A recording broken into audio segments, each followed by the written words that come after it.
ان کی رسی کاٹ کر عثمان کہتا ہے آپ بھاگو، ان کو میں دیکھ لیتا ہوں۔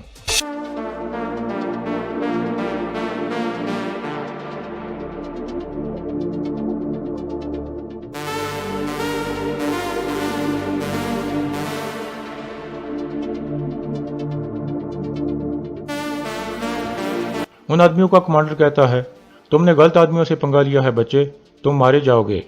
عثمان کہتا ہے تو آؤ پھر دیکھتے ہیں کہ کون مرتا ہے۔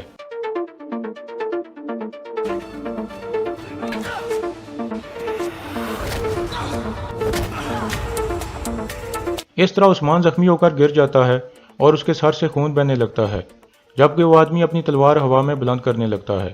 اس کے بعد دوبارہ کائی قبیلے کا منظر سامنے آتا ہے۔ عثمان کو قبیلے لانے والی عورت ارطغرل کے خیمے میں پہنچ جاتی ہے۔ عثمان کا علاج چل رہا تھا، حکیم آرتوک اس کے زخم پر ٹانکے لگا رہا تھا۔ اتنے میں وہ عورت کہتی ہے ارطغرل صاحب مجھے اس واقعے کا افسوس ہے۔ ارطغرل ایک طرف آ کر اس سے پوچھتا ہے یہ واقعہ کہاں پیش آیا اور آپ کیا جانتی ہیں؟ عورت کہتی ہے یہ واقعہ ترنا پہاڑی پر پیش آیا ہے۔ اس کے بعد دوبارہ وہ منظر سامنے آتا ہے جہاں وہ آدمی اپنی تلوار ہوا میں بلند کر رہا تھا۔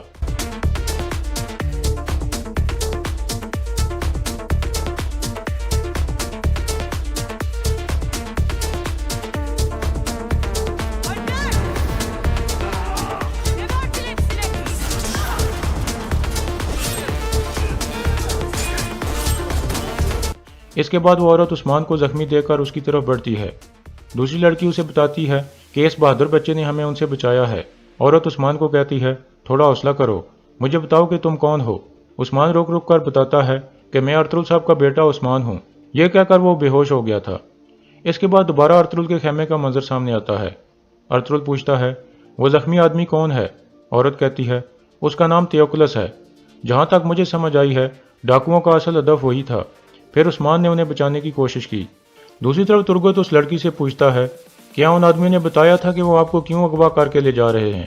لڑکی کہتی ہے وہ ایک آدمی دریگوس کا نام لے رہے تھے، وہ میرے بابا کو دریگوس کے پاس لے جانے والے تھے۔ ترگت کہتا ہے یہ نام تو میں نے کبھی نہیں سنا۔ پھر ترگت کہتا ہے ارطغرل صاحب نے کہا ہے کہ آپ جب تک چاہیں یہاں رہ سکتے ہیں، آپ آرام کریں۔ یہ سن کر وہ لڑکی شکریہ ادا کرتی ہے اور پھر ترگت باہر نکل جاتا ہے۔ دوسری طرف ارطغرل پوچھتا ہے وہ کتنے آدمی تھے البلگے خاتون؟ البلگے کہتی ہے وہ 8 آدمی تھے، ایک آدمی عثمان کے تیر سے مرا تھا، ان کی لاشوں کو وہیں چھوڑ کر میں آپ کے بیٹے کو یہاں لے آئی۔ ارطغرل کہتا ہے آپ نے صحیح وقت پر آ کر میرے بیٹے کو بچایا، اللہ آپ اور آپ کی سپاہیوں سے راضی ہو۔ البلگے کہتی ہے شکریہ ارطغرل صاحب، لیکن آپ کے بیٹے کی بہادری کی داد دینی پڑے گی۔ پھر ارطغرل پوچھتا ہے کیا آپ ان ڈاکوؤں کے بارے میں کچھ جانتی ہیں؟ البلگے کہتی ہے مجھے اتنا پتا ہے کہ وہ غیر مسلم تھے، وہ عام آدمیوں کے بیس میں تھے لیکن وہ سپاہیوں کی طرح لڑ رہے تھے۔ اتنے میں بامسی اندر داخل ہوتا ہے۔ ارطغرل کہتا ہے یہ واقعہ ترنا پہاڑی پر پیش آیا ہے بامسی، فوراً وہاں جاؤ، ایک ایک کر کے لاشوں کو چیک کرو، پتہ لگاؤ کہ وہ کون تھے اور کیا چاہتے تھے۔ یہ سن کر بامسی وہاں سے روانہ ہو جاتا ہے۔ اسی دوران حکیم آرتوک نے عثمان کے سر پر پٹی باندھی تھی۔ دوسری طرف جنگل میں کچھ آدمی اس حملے والی جگہ پر پہنچتے ہیں اور گھوڑوں سے نیچے اتر کر لاشوں کو دیکھنے لگتے ہیں۔ اتنے میں ان کا کمانڈر ایک ٹوٹا ہوا تیر نیچے پڑا دیکھ لیتا ہے اور پھر اسے اٹھا کر دیکھنے لگتا ہے۔ اس پر کائی قبیلے کا نشان لگا ہوا تھا۔ یہ دیکھ کر وہ آدمی کہتا ہے کائی والے لعنت ہو، تو تیوکلس ان کے پاس ہے، میں دریگوس کو اس واقعے کے بارے میں کیسے بتاؤں گا؟ اس کے بعد سوگت شہر کا منظر سامنے آتا ہے۔ ایک آدمی گھنٹی بجا رہا تھا، وہ کچھ معذور قسم کا آدمی دکھائی دے رہا تھا۔ گھنٹی بجا کر وہ باہر کی طرف چل پڑتا ہے۔ باہر ایک آدمی اس سے پوچھتا ہے گندم کہاں ہے؟ گھنٹی والا آدمی کہتا ہے آپ کے حکم کے مطابق گندم کے 14 تھیلے سرحد کے قریبی گاؤں کی طرف بھیج دیے گئے ہیں، اور ارطغرل صاحب کے حکم کے مطابق پھر وہ گندم باقی قبیلوں میں بھی تقسیم کر دی جائے گی۔ خدا ارطغرل صاحب کی حفاظت کرے۔ آدمی پوچھتا ہے اور تم؟ گھنٹی والا آدمی کہتا ہے میں نے کچھ گندم اپنے گدھے پر لاد لی ہے، میں اسے پہاڑوں پر موجود گاؤں میں لے کر جاؤں گا حضور، جہاں راستہ ٹھیک نہیں ہے۔ دوسرا آدمی میکیز کہتا ہے ٹھیک ہے، لیکن دیر مت کرنا، سرائے میں کافی کام ہے کرنے کے لیے۔ گھنٹی والا آدمی کہتا ہے جیسے آپ کا حکم۔ یہ کہہ کر وہ چل پڑتا ہے۔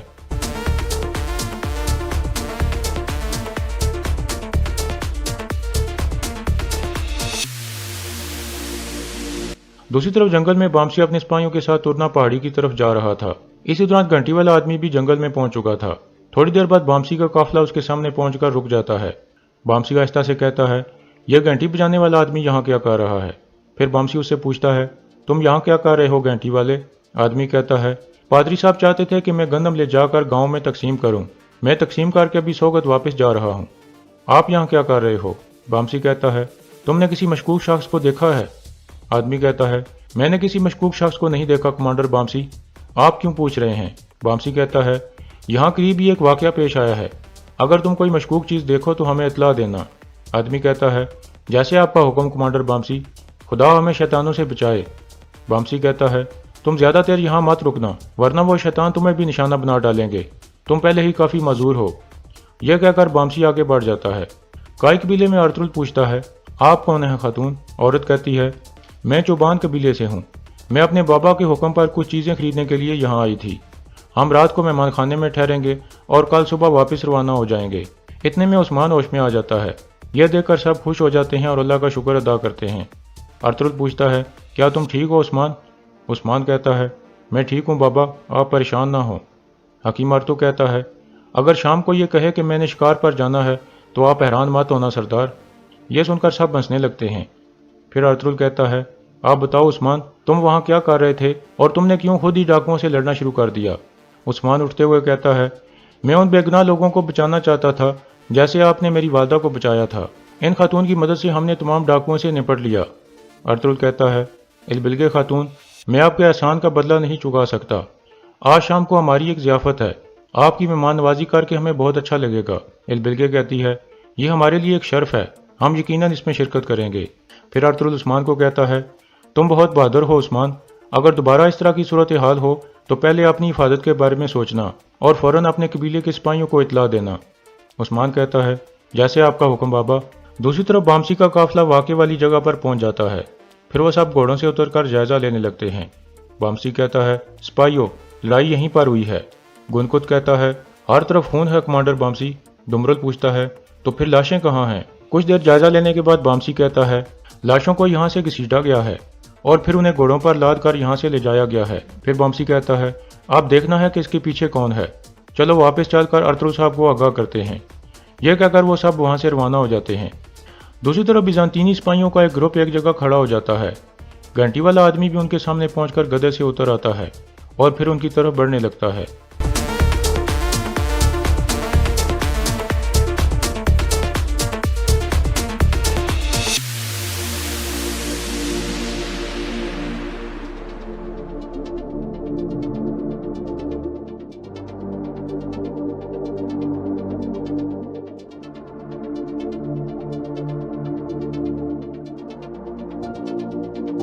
یہ آدمی دراصل دریگوس تھا۔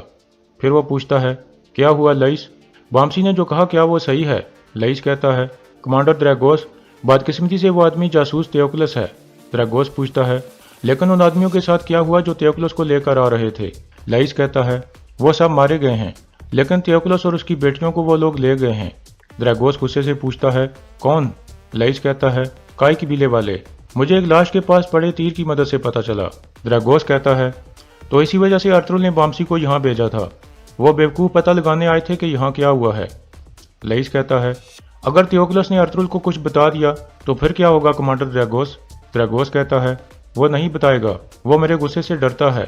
لئیس کہتا ہے اس کا وہاں رہنا آپ کے لیے بہت بڑا خطرہ ہے، اگر وہ آپ کی شناخت جان گیا تو ہر چیز برباد ہو جائے گی۔ دریگوس کہتا ہے قبیلے میں ایک آدمی کو بھیجو جو پتہ لگائے کہ وہاں کیا ہو رہا ہے، کسی مقامی لڑکے کو وہاں بھیجنا جو قبیلے میں آتا جاتا رہتا ہے۔ پھر دریگوس پوچھتا ہے کیا قسطنطنیہ سے آنے والے جنگجو یہاں پہنچ گئے ہیں؟ لئیس کہتا ہے آج شام ہم ایک خفیہ جگہ پر ملاقات کریں گے۔ دریگوس کہتا ہے اب جاؤ، ہمیں اس مسئلے سے جلد نپٹنا ہوگا۔ یہ سن کر وہ سب فوراً روانہ ہو جاتے ہیں۔ اس کے بعد کائی قبیلے کا منظر سامنے آتا ہے۔ ارطغرل حکیم ارطو کو صورتحال سے آگاہ کر رہا تھا۔ اتنے میں ترگت آ کر کہتا ہے میں نے تیوکلس اور اس کی بیٹی سے بات کی ہے، تیوکلس بول نہیں پا رہا لیکن اس کی بیٹی نے ایک نام بتایا ہے، دریگوس۔ ان کو دریگوس کے پاس لے جایا جا رہا تھا۔ ارطغرل کہتا ہے کیا سوگٹ میں آپ نے اس طرح کا نام سنا ہے ارطغرل صاحب؟ ارطغرل کہتا ہے نہیں سردار، میں نے نہیں سنا۔ پھر ارطغرل کہتا ہے ہمیں اس آدمی کا پتہ لگانا ہوگا کہ یہ کون ہے، وہ کسی قبیلے میں نہیں ہو سکتا، وہ صرف سوگت کے بازار میں ہو سکتا ہے، ضروری احتیاطی تدابیر لے لیں۔ پھر ارطغرل کہتا ہے ہم سوگت کی طرف جائیں گے، تم ان لوگوں پر نظر رکھنا ترگت، لازمی یہ کوئی اہم لوگ ہیں، ان کو رات کی ضیافت پر آنے کی دعوت دینا۔ اسی دوران قبیلے کی خواتین مختلف کھانے تیار کر رہی تھیں۔ آئمہ خاتون سب خواتین سے مخاطب ہو کر کہتی ہیں، آج شام کو ایک ضیافت ہے، آپ اچھی طرح سے کھانے تیار کر لیں۔ حفصہ کہتی ہے، آپ پریشان نہ ہو آئمہ والدہ، ہم شام تک ہر چیز تیار کر لیں گے۔ اتنے میں 2 بچے وہاں پہنچتے ہیں جو بامسی اور حفصہ کے بچے تھے۔ وہ آئمہ خاتون کو پانی پلاتے ہیں۔ بچہ پوچھتا ہے، آپ پانی پئیں گی والدہ؟ حفصہ کہتی ہے، تم دوسری خواتین کو پلا دو بیٹا۔ اور یہاں اس قسط کا اختتام ہو جاتا ہے۔